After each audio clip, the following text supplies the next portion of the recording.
पता नहीं आज टुकू को क्या हो गया था। काय होला? रात 4 बजे मतलब भोर-भोर 4 बजे उठ के छत के ऊपर गया था। म्याऊँ, म्याऊँ, म्याऊँ, म्याऊँ कर रहा था। डुगू फिर हमें सोने ही नहीं दिया और ऊपर त्याला जाके तेवढीच देखा तो क्युरिओसिटी? पता नहीं इधर-उधर भाग रहा था। कहीं जंप कर रहा था, कहीं उधर जाना था उस बिल्डिंग में। उसका क्या हुआ पता ही नहीं चला। सिर्फ़ भाग रहा था, इधर-उधर भाग रहा था, पकड़ में नहीं आ रहा और था। डुगू के बच्चे। और अभी देख सकते हैं आप उस बिल्डिंग में वो जंप करके जाने के लिए सोच रहा था। हम जब देख लिए तो इधर-उधर फिर से भाग के नीचे आ गया था। और जब वो म्याऊँ करेगा ना मतलब कंटिन्यूअसली ऐसा करेगा कि आपको उठना ही है और उसको जाके चुप करना है। पूछना है कि क्या हुआ है? दरवाज़ा खोलना है, कहीं जाना है, बोलो तो सही। और ये डुगु ये पहली बार नहीं कर रहा है, हर बार ऐसा करता है और हर रात को मेरा नींद खराब करता है।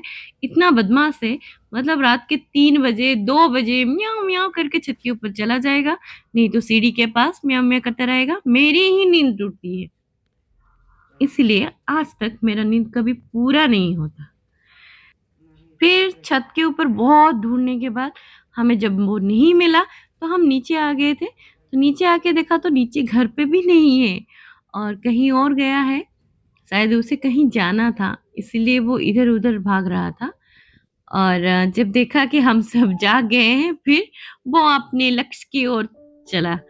फिर हम नीचे आ गए थे और सब काम खत्म करके डेली रूटीन फिर ऊपर आ गए थे। तभी 6:30 बज गए थे और मुझे आज जिम जल्दी जाना था, फिर भी इन दोनों को उठाते-उठाते, रेडी करते-करते फिर मेरा टाइम हो गया था और तब तक ना मैं भी रेडी हो गई थी। फिर इन दोनों को लेके ऊपर आ गई थी छत के ऊपर और आज जैसे कि बेसिक एक्सरसाइज से वार्म अप से ही सब स्टार्ट किए थे और आज स्टेप बाय स्टेप मैंने कहा कि मैं तुम दोनों को पूरा नोटिस करूँगी क्योंकि मैं ज़्यादातर क्या करती हूँ कि इन दोनों को कभी-कभी छोड़ के जिम चली जाती हूँ तो ये दोनों ना बहुत मतलब चीटिंग करते हैं, नहीं करते हैं।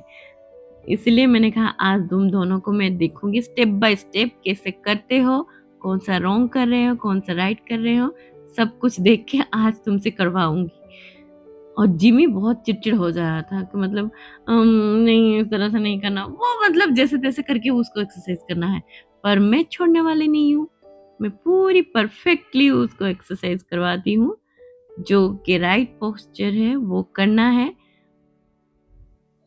कभी हाथ नीचे कर रहा था, कभी बिल्कुल मूड नहीं था, उस तरह सा उसका रहता है।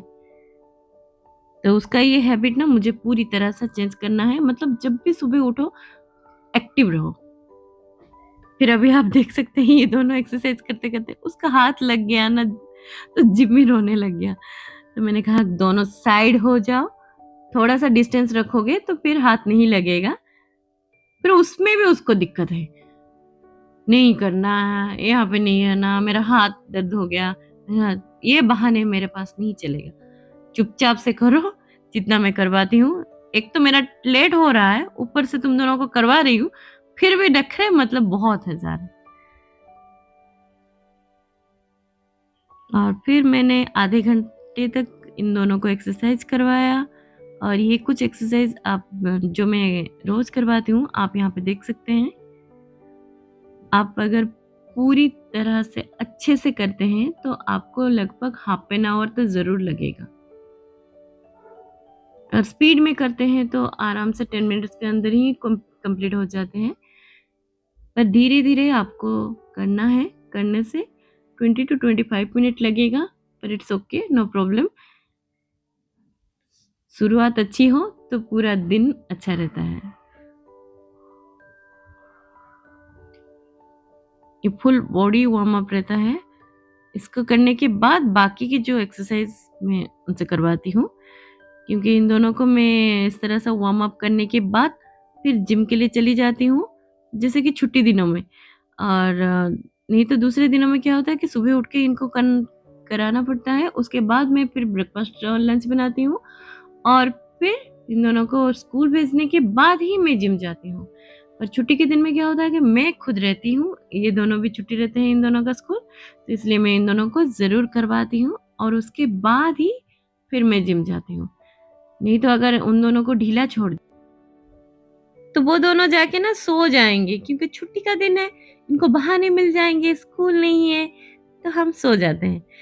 इसलिए मैं क्या करती हूँ, जब तक मैं हूँ, तब तक मैं इनसे एक्सरसाइज़ सब करवाती हूँ और उसके बाद ही मैं खुद रेडी होके जिम के लिए जाती हूँ। अगर इनको छोड़ दिया ना, तो ये सीधा जाके सो जाएँगे, नहीं तो फिर मोबाइल पकड़ के देखने लग जाएँगे, टीवी खोल के देख लेंगे। मैं नहीं हूँ तो इन दोनों को जैसे कि फ्रीडम मिल जाता है, मतलब ये सब करने के लिए, और मैं नहीं करवाने देती हूँ, क्योंकि मैं हूँ तो हेल्थ के ऊपर फोकस करना है, स्टडी के ऊपर भी फोकस करना है, इसलिए ये 2 तो मैं ज़रूर करवाती हूँ। फिर भी बीच-बीच में मतलब छुप-छुप के जाके देख लेते हैं।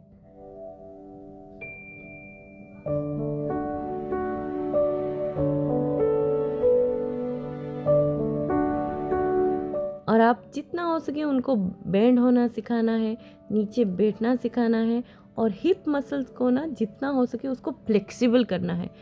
मतलब हिप से ही बेंड होके वो बहुत सारे एक्सरसाइज, योगा का आसन सब कर सकते हैं। अगर हिप स्टिप रहेगा तो फिर बहुत सारे आसन जो रहते हैं ना, योगा आसन, वो नहीं होता है। मैंने खुद भी देखा है, उसको फ्लेक्सिबल किया है, तभी जाके बहुत सारे एक्सरसाइज मुझसे हो रहा है, और योगासन भी मैं इजीली कर लेती हूँ। तो बॉयज़ गर्ल इस तरह से नहीं है, आप दोनों से ही करवाइए। अभी बच्चों का बॉडी में फ्लेक्सिबिलिटी बहुत ज़्यादा रहता है। अगर हम ठीक तरह से एक्सरसाइज नहीं करवाते हैं तो वो फ्लेक्सिबिलिटी वो कम होने लगता है और स्टिफनेस ज़्यादा आ जाता है, और जो कि आगे जाके दिक्कत आती है। और सभी को पता है जिस तरह सा अभी बच्चों में जो ग्रोथ रेट दिख रहा है, बहुत सारे चीज़ें अभी बच्चे नहीं कर रहे हैं, इंडोर गेम ज़्यादा पसंद कर रहे हैं आउटडोर से ज़्यादा। हमारे टाइम में क्या होता था कि हम आउटडोर गेम ज़्यादा पसंद करते थे, क्योंकि हमारे टाइम में मोबाइल नहीं था, तो टीवी भी हमें कभी कभी देखने के लिए चांस मिलता था, हर बार नहीं। Study time study, school time school जाना है, और खेलने कूदना मतलब बाहर ही खेलना है, फिजिकल एक्टिविटीज़ जो भी मतलब पसीना जैसे निकल जाए उस तरह सा एक्टिविटीज़ हमें करना है। और आजकल के बच्चों में आप देखिएगा बिल्कुल पसीना नहीं निकल रहा है किसी से, बस लेटे हुए हैं सोफे पे, चेयर पे और बेड पे, और मोबाइल पकड़ के देख रहे हैं, कुछ ना कुछ देख रहे हैं, और यहाँ तक कि कोई कोई क्लास भी कर रहे हैं तो वही मोबाइल पे ही बैठ के क्लास कर रहे हैं, उस तरह से रहता है। तो इसलिए जितना हो सके आप उनको बाहर भेजिए, थोड़ा सा खेलने के लिए छोड़िए, फिजिकल एक्टिविटीज़ हो जो भी हो, जिससे कि थोड़ा सा पसीना निकले, उस तरह सा खेल में इन्वॉल्व कीजिए। मैं भी करवाती हूँ, नहीं तो साइकिलिंग करवाइए। जितना फिट रहेंगे उतने हैप्पी रहेंगे, और उनका ना पढ़ाई में भी ध्यान रहेगा, और अगर थक जाते हैं तो रात को नींद भी अच्छी आती है। तो बहुत सारे फ़ायदे हैं अगर आप एक्सरसाइज सुबह उठ के करवाते हैं, और उनका एक गुड हैबिट भी बनेगा। गुड हैबिट अगर बन गया तो ये लाइफ लॉन्ग चलेगा, जो कि ये नेक्स्ट जनरेशन को भी सिखा सकते हैं, मतलब अपने बच्चों को भी सिखा सकते हैं। तो अच्छी आदतें बनाना बहुत मुश्किल है, पर एक बार बन जाए तो फिर उसको निभाना बहुत आसान है।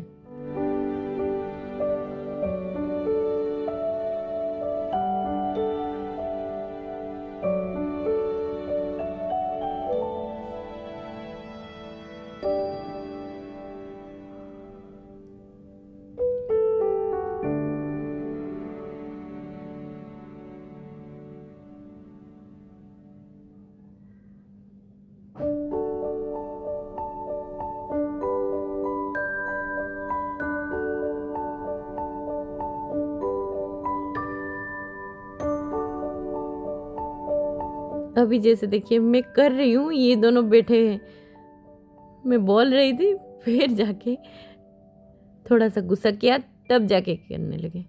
नहीं तो फिर बीच बीच में मतलब मैं ना कभी कभी खुद इरिटेट हो जाती हूँ। मैं सिर्फ कह देती हूँ करो, वो नहीं करते हैं, थोड़ा सा डांटती हूँ, फिर जाके करते हैं।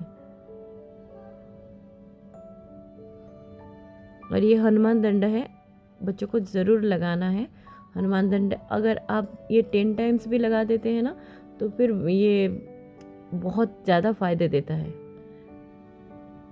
ये हिप्स ओवरऑल फुल बॉडी के लिए, पैरों के लिए, हिप्स मसल के लिए, ये बॉयज़ गर्ल्स दोनों कर सकते हैं, कोई प्रॉब्लम नहीं है, आराम से कर सकते हैं। धीरे धीरे बढ़ाते हुए 3 सेट करना है, एक सेट में आप 10 टाइम्स कर सकते हैं। पर्वतासन ये सब वो अगर आप सूर्य नमस्कार करते हैं इसमें इंक्लूडेड रहता है, पर फिर भी अगर सेपरेट करना चाहते हैं तो इस तरह से आप कर सकते हैं। तो आज की जो वीडियो थी बहुत लॉन्ग होने वाला था, इसको मैं फास्ट फॉरवर्ड में कर रही थी। तो और दूसरी जो वीडियो है मैं नेक्स्ट ब्लॉग में अपलोड करूँगी, आप वहाँ पे जाके चेकआउट कर सकते हैं।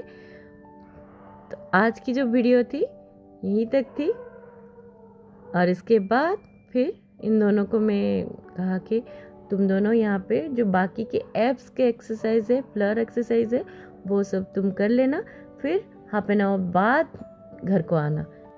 नहीं तो क्या करते हैं, मैं अगर इसके बाद जिम को चली जाती हूँ ना तो ये दोनों आके टीवी मोबाइल देखने लग जाते हैं, जो कि मुझे अच्छा नहीं लगता है। तो इसलिए मैंने कहा कि एब्स के एक्सरसाइज करो, मैं चलती हूँ जिम, और करके फिर घर को आ जाना हाफ एन आवर के बाद। तो वो दोनों ओके बोले, तो मतलब करके आएंगे। उसके बाद मैं जिम चली गई थी रेडी होके। ये थी आज की ब्लॉग, आप सबको कैसी लगी मुझे कमेंट में ज़रूर बताएं। तो फिर मिलते हैं नेक्स्ट ब्लॉग में। Stay healthy, be happy, bye bye.